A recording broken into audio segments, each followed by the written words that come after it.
Hi, and welcome to Z Games. Recorded live at 4ZZZ Studios in Brisbane and broadcast nationally over the Community Radio Network, Z Games brings you the latest gaming news, reviews and interviews from across Australia and around the world.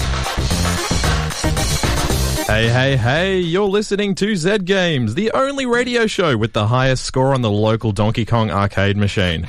You might be listening to us on 102.1 FM in Brisbane or around the nation on the Community Radio Network, or even maybe on Z Digital. My name is Adrian Navratil, and I'm in the studio today with Razor, who is cracking up right now. Yeah. You weren't expecting that intro, were you? No, you know what? I think it's you that's got the highest score, buddy. Oh, thank you. Yeah. Wow. Yeah. Oh. And I'm also joined by Lee. Hello. Hi, Adrian. That was nice. Thank you. Well done. Always happy to deliver the nice puns. Today on the show, we have a jam-packed bunch of gaming goodness for you.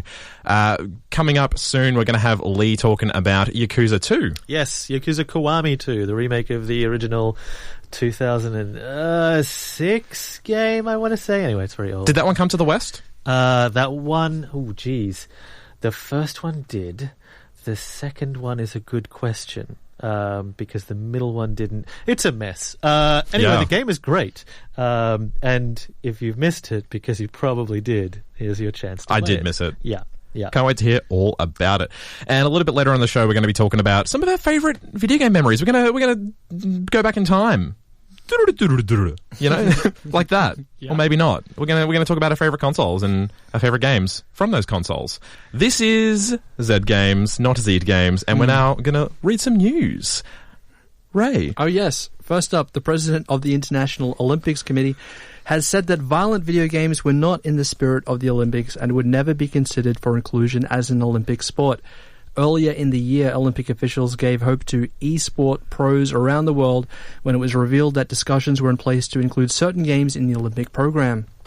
Thomas Bach told the Associated Press during the Asia Games that games featuring killing and violence were contradictory to the values of the Olympics.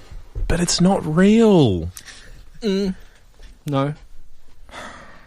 Look, Were you hoping to become an Olympic e-sport athlete? Yeah, it's one of those, like, I guess that's like a kind of a branding issue, right? Like, Olympian and esports athlete don't really go hand in hand. Not so much, no. Yeah.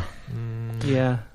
I guess you got to stick to your roots sometimes, and the Olympics is a pretty historically significant event. I mean, if we're gonna go with the roots of the Olympics, it was just something for the soldiers to do in between, like, murdering other Greeks, though, right? Not in the spirit. No violence. That's why everything was just like running or wrestling or like throwing weapons around. But I having said that, I don't really disagree that esports probably don't belong in the Olympics. Maybe just not yet. Maybe not yet. Yeah, I agree also that they shouldn't be in the Olympics, but not for the reasons that the Olympic Committee guy said. He said that it was primarily violence, but, several Olympic sports have their roots in combat, boxing, fencing, shooting.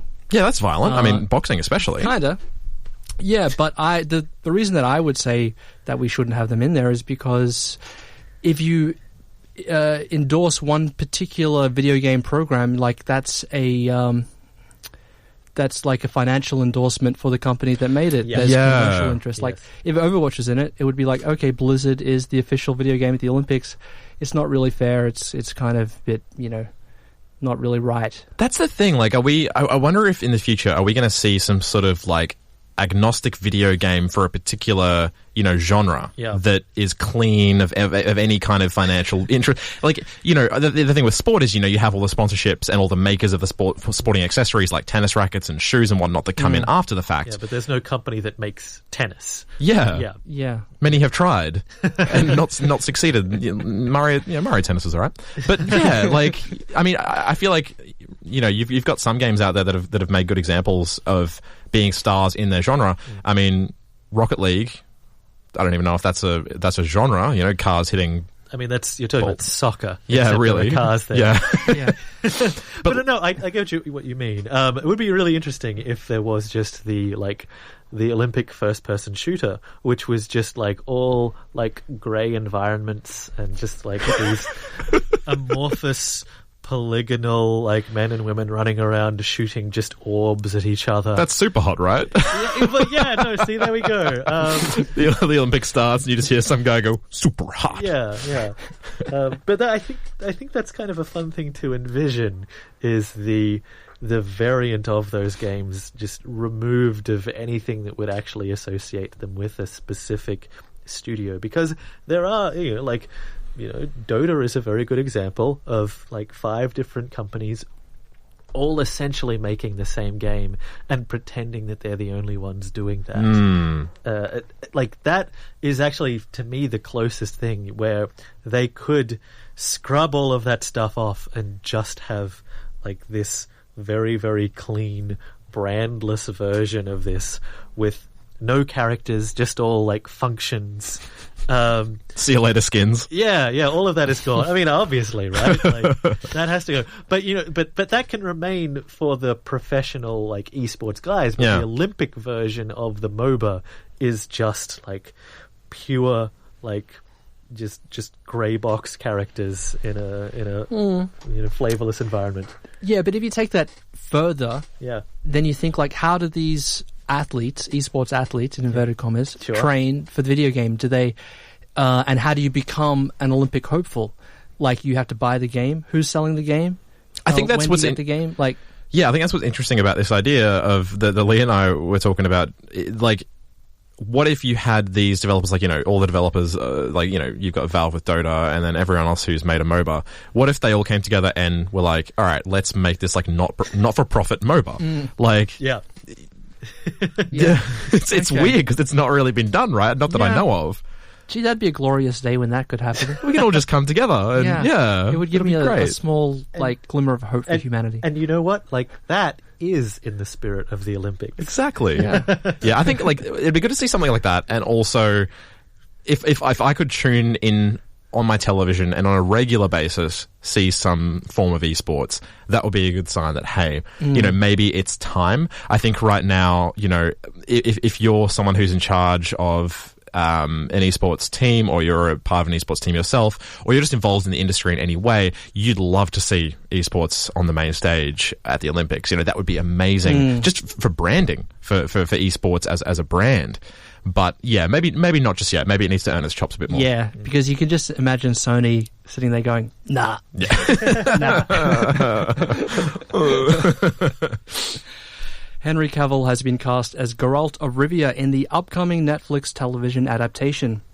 Cavill is best known for playing the Man of Steel, Superman, in the DC Cinematic Universe.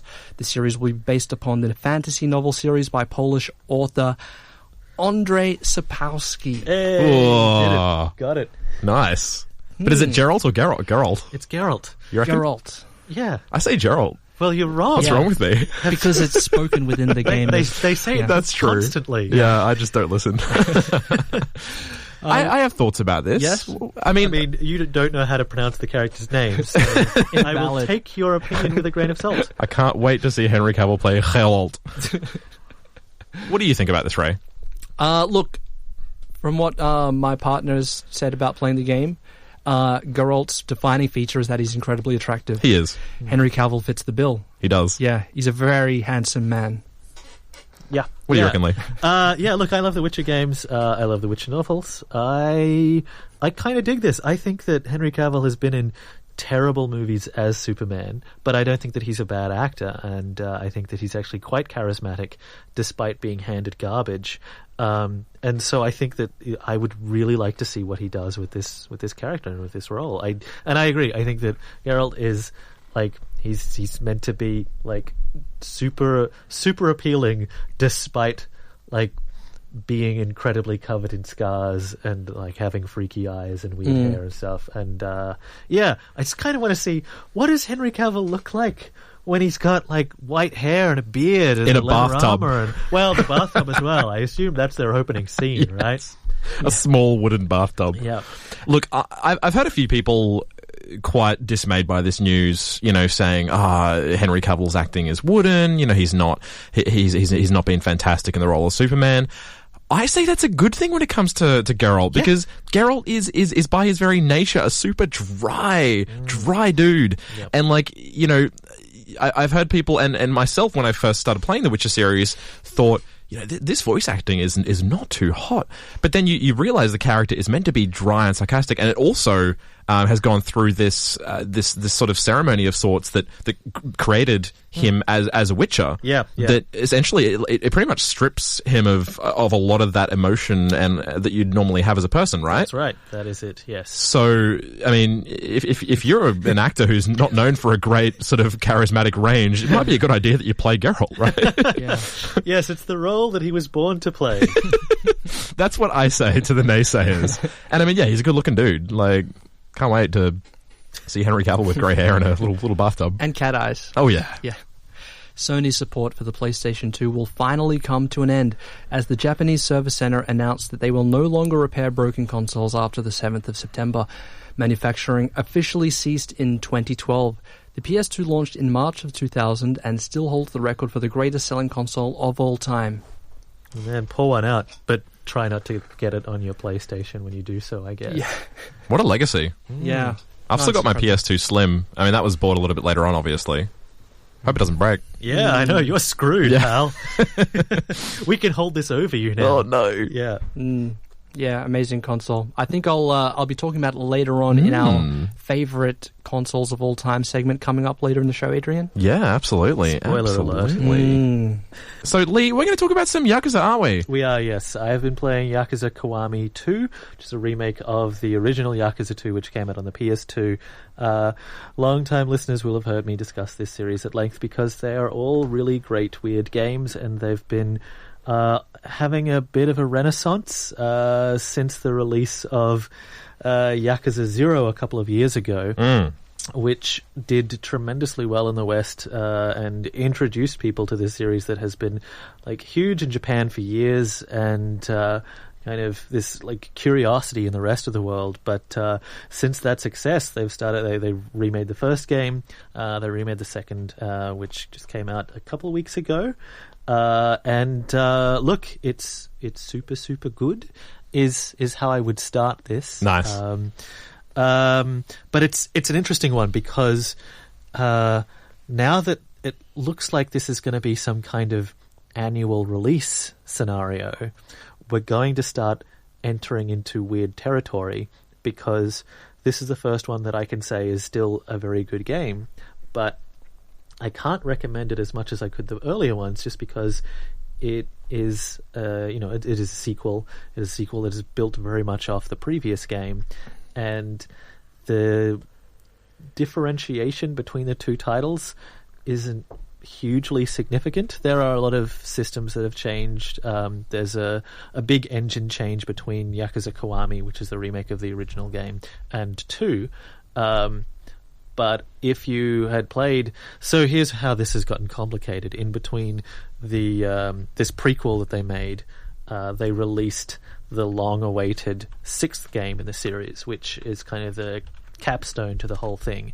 And for that one, they made a new engine. It was like the first like proper current generation of technology version of these games. And it was really, really good. But with number 2, they've kind of found this awkward middle ground where they're using a lot of assets from previous games in this new engine and taking a lot of narrative from the original game. And so it feels the most like a kind of mishmash of all of the recent remakes and the new one and all of the other things. So it's it doesn't quite really have an identity of its own beyond the narrative, obviously, which is very different. And it's called, the appendage is Kiwami? Yes, which means like extra spicy. Ultimate or extreme in Japanese. Yeah. Well, that makes sense. Yes. So for someone who's looking to jump into the series, I think on the show, did you talk, I think you spoke about Yakuza 0. I've spoken about all of that. A lot, yes. I couldn't have possibly been here for all of that. Yeah. But I mean, I really want to jump into the series. Yes. What do I need to know, and is this the one to do it in? You could jump in on this one. This is kind of so in the Yakuza series you play as an ex-gangster named Kazuma Kiryu, who is this like super outwardly tough dude who just is also incredibly polite and helps every single weirdo that he comes across. So the Yakuza games split their time between these hardcore, super serious gangster stories of organized crime and honor and betrayal, and then very, very strange side stories and silly mini games and weird little things like just going and drinking in the Golden Guy, or going and doing karaoke and hanging out with a little girl and her dog, and then stumbling into an underground fighting ring. Weird. Yeah, so it's the series is kind of the Sega's response to Grand Theft Auto, and also kind of a follow-on from the ideas that they introduced in Shenmue. But it's always been there's a very positive and uplifting series, despite the fact that all of these narratives are born out of murder and betrayal. There's a sense that all of the characters, the protagonists, will ultimately forgive every single person. And so you get into these extended sequences where you'll discover that your best friend has betrayed you on a very, very deep level, and you will, both characters rip their shirts off and get into a huge fist fight where you'll be picking up bits of the environment and bouncing people off the sides of cars. Whoa. What happened? What kind of betrayal? There are too many betrayals. Okay. And then at the end they'll both be on the ground crying at each other and declaring that they are they will be brothers forever, I love that. Yeah, so there's a real roller coaster every time. That's beautiful. I just have this mental image of there's two burly dudes just going oh, I'm so sorry, man. Yeah, it's that. It happens at least 2 or 3 times. That's totally me if I ever get into a fight with anyone. Yeah. So this one sort of recontextualizes this protagonist, because at the end of the first game he's out of the Yakuza, he's out of the Tojo clan altogether, and then he's brought back in, in that classic gangster narrative style. He's brought back in to try and secure a peace between his former clan and their enemy, and over the course of that he encounters one of the strongest villains that the series has ever had. This dude who is he's a sort of young son of another Yakuza clan leader named Ryuji Goda, and his deal is that he hates you because you essentially have the same nickname. Same. Yeah. That'd be me. Yeah. The world's not big enough for the two of us. Yeah. So Kiryu is known as the Dragon of Dojima, which is the region that he did all of his cool burly fights in. Yeah. And Ryuji Goda is he's the Dragon of Kansai, and he's no, there can only be one dragon. It doesn't even make sense. There are 2 dragons, and because of that, he desperately wants to kill you and destroy everything that you've ever been involved in. You know what? I can relate, and I find that a very plausible scenario, because years and years ago when I used to play in bands, I went by the moniker Razor. Right. I was Razor because I used to shred on the guitar. And once after a gig, I was introduced to another Razor in another band. And I instantly knew that I wouldn't be able to get along with this fellow. Yeah. Because we both were essentially competing for that title. You're both on the razor's edge. Is that literally the origin? Did we just hear the origin of the nickname Razor on air on Zed Games? Yeah, I actually killed him. Oh wow! Yeah. It's fine. Statute of limitations means he 2015. Did you at least cry on the floor and give him a hug with Yakuza style? I wish. Yeah. With a razor behind his back. Oh boy. So the first game is set in getting back on track. After that grave confession. Yeah, the first game set in the region of Tokyo called Shinjuku. Within its I love Shinjuku. Yeah, Shinjuku's great. It's like the valley of Tokyo. Yeah. Anyone in Brisbane knows there's a nightclub precinct full of bars and drinks, and Shinjuku, I'd say, is the closest analog to that, wouldn't you say, in Japan? Let's not I don't think we need to prop up the valley that much. But, so the original game's set there. That location is also here in this one, but it also is set in a part of Osaka called Dotonbori, which is like my favorite part of the world, and I fell in love with Osaka and Dotonbori before I got into this series. So it was really, really good to discover that so many of these games have elements of this place so wonderfully and accurately represented. So if you, Adrian, I know that you were going to Japan in like 2 days' time. Indeed, I'm so excited. If you go to Shinjuku, you will be able to see locations from these video games that you are unfamiliar with. So you won't. You will have no experience there. None of that will mean anything to you. But if you did, you would find that thrilling. But I could just do what I did with Persona 5, where when I came back from Japan the first time, I re-experienced all the places that I'd been to in real life and kind of got that nice, like, antidote to the post-travel blues I had, because I was like, man, I want to be back in Japan. Yeah, well, this will absolutely help you. Done. Yes. You sold me. Fantastic. Yeah. So, in summary, great game, good game. Yeah, look, this one here is interesting because it is like, it's as an achievement in localization, I think it is astounding.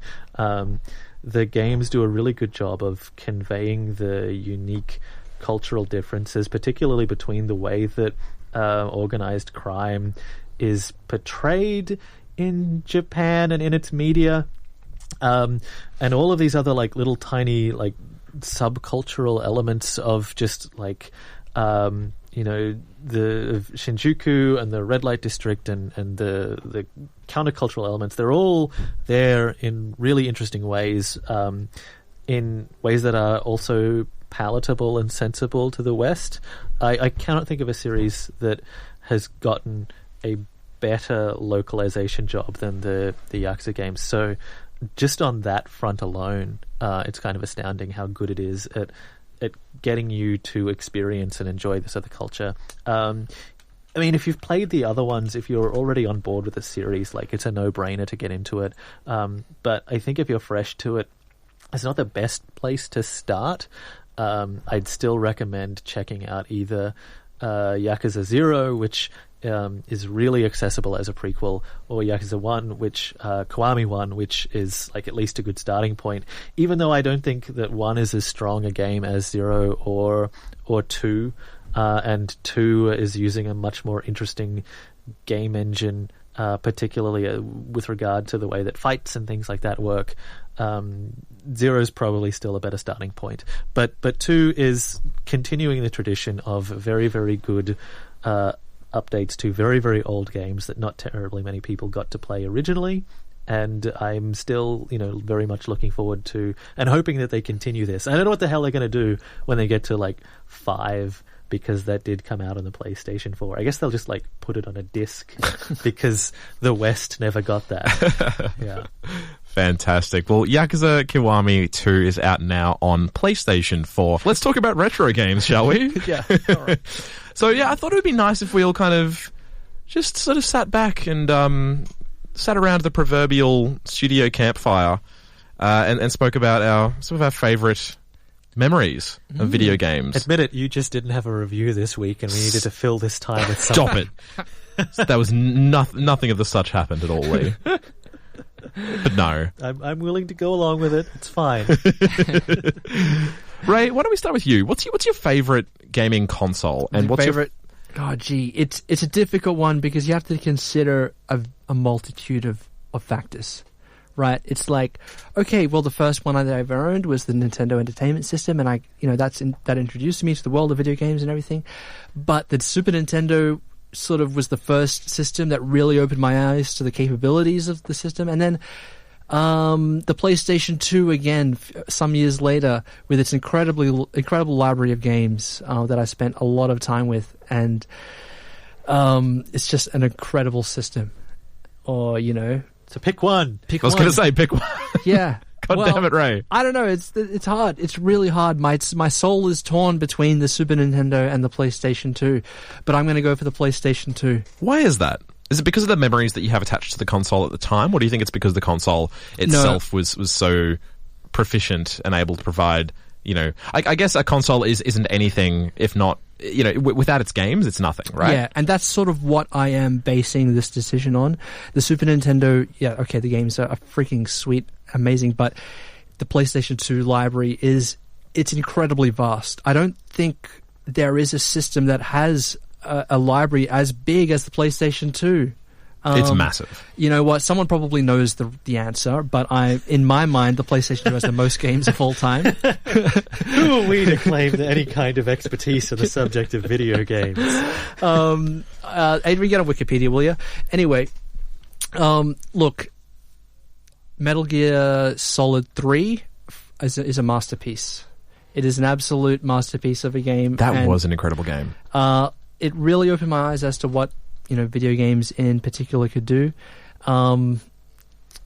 Look, I had a lot of time with a lot of awesome, fantastic games. Let me think of another one. Final Fantasy X. Final Fantasy X was another one. Yeah. That was a good one. Final Fantasy X was good, except for that laugh. Yeah. Okay, more are coming to me. Grand Theft Auto San Andreas. Oh, yeah. Oh, dude. I must have spent like hundreds of hours in that game, like, alone. Not to mention the other excellent titles in the Grand Theft Auto series, Grand Theft Auto 3, Grand Theft Auto Vice City. In San Andreas, how did you fare in the sequence where you had to land that remote control helicopter? Oh, I remember it being difficult. Also, did you catch the train? Oh, I hated that mission on the motorbike, right? Yeah. That's all the you worst. had to do was follow the train, Yeah, CJ. you know, it wasn't a masterpiece of game design, but it was close. There were just a couple of very infuriating sections. The game on the whole, however, just simply amazing. And, you know, Grand Theft Auto 3 was a milestone game in so many ways, not just as far as, like, vulgarity, but we hadn't, like, seen, like, a kind of offensive game like that before. But the open world genre was sort of birthed within that game somehow. Well, it was at least refined and popularized. Got some stats coming at you live right here, delivered right hot to the desk.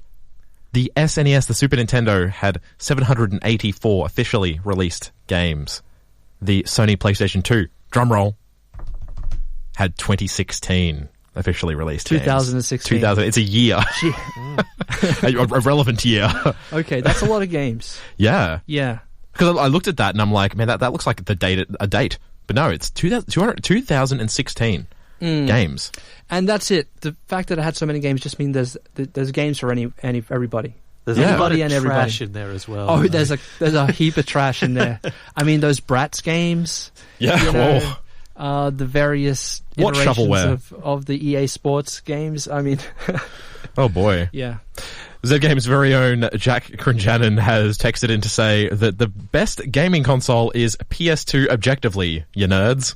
Okay. So, you know, you got a little ally there. Yeah, good. Thanks for that one, Jack. Wow, Thanks. he's real brave when he's not in the studio with us, isn't he? He really is. Jack's all the way in Melbourne at the moment. He's able to make some really some brave calls. He's going to get a thrashing when he comes back to Brisbane. Just quickly before I hand over to one of you two, I would like to shout out to my favorite two PlayStation games of all time. Bully. Oh, Bully is great. Oh, fantastic game about schoolyard violence. It's not the game you'd expect from the title. The titular bully is actually quite an upstanding young man who's just trying to get by, but the world is absolutely fantastic. I don't know what game you're talking about. Don't you mean Canis Canem Edit? Yeah, that's right. Yeah. Okay. Unfortunately renamed for the Australian market because apparently we can't have a game called Bully. Yeah, stuff was lame back then. Stuff's still kind of lame now, but anyway.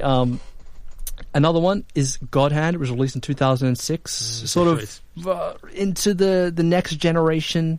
You know, people were getting excited about 360s and PlayStation 3s at that time, but God Hand snuck in at the very tail end, and it was just a cracker of a fighting game from Capcom. It was an over-the-shoulder fighting game where you had like a list of a bajillion moves, and you could just slide them into whichever slot you wanted to, so you could fully customize your moveset, and you just went around beating the hell out of really flamboyantly dressed people. Without God Hand, we wouldn't have stuff like No More Heroes and Bayonetta as well. Yeah. Hugely influential. What about you, Lee? What are your memories? Look, I'm aware that we are running out of time because Ray decided to list every game released on the PlayStation. All 2016 games.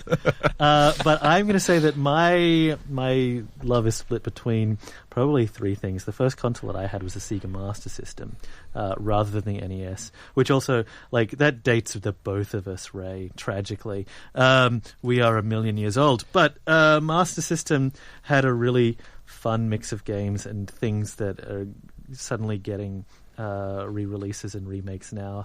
Stuff like Wonder Boy 3 was amazing, and I was so glad to see that get an HD release recently.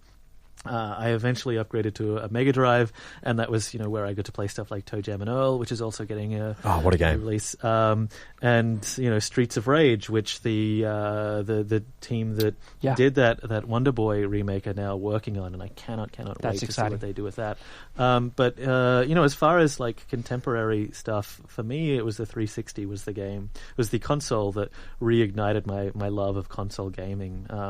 After the Mega Drive, I got into PC stuff for a good long while, but it was the 360 and Red Dead Redemption that I needed to be able to play, and I bought a console for that game, and then I bought a lot of other games after that, and I had a lot of fun playing like Co-op Gears with my housemates and playing multiplayer versions of Red Dead and dozens of other things as well. The 360 was a really pivotal console that essentially built the online gaming experience that we have now, and also launched the indie game scene in many ways. With the release of stuff like Limbo.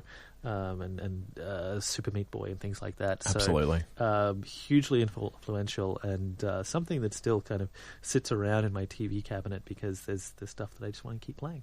It was a really robust console. Robust is the word that comes to mind. Ooh. When I say robust, I mean Red Ring of Death. Yeah. Maybe not technically at the start, but yeah, holistically did so much, I think, for what modern gaming is today.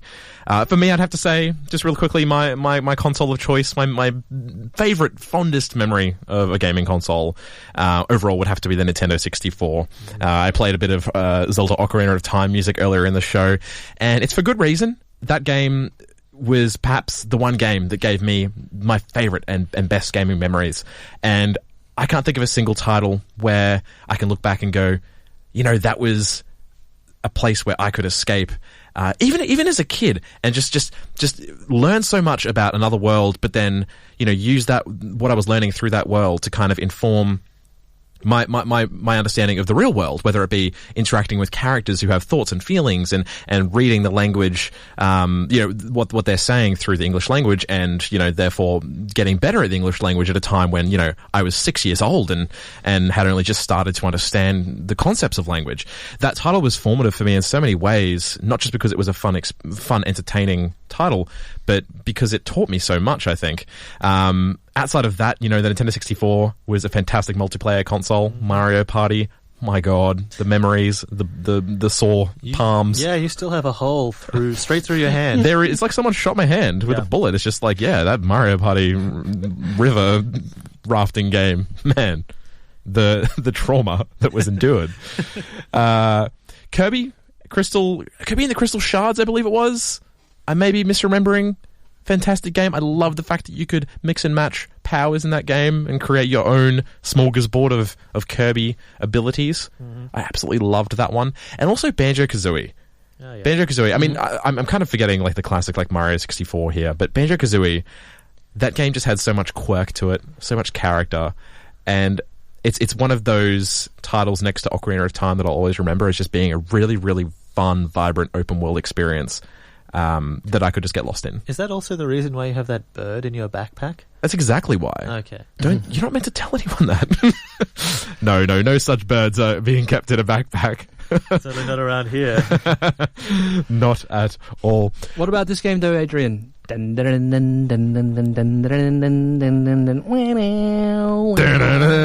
Mission Impossible? Oh my God.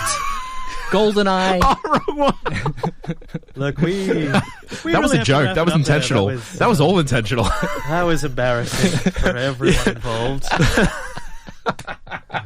This may well be the final episode of Z Games because there's no real way to come back from You've this. been listening to the final... No, there is no way to come back from that. I think it's a great place to end the show right there. You've been listening to Z Games, the gaming show with the most achievement points out of all of them. My name's Adrian. I've been joined in the studio with Razor and Lee. Thanks so much for joining us. Have a good one.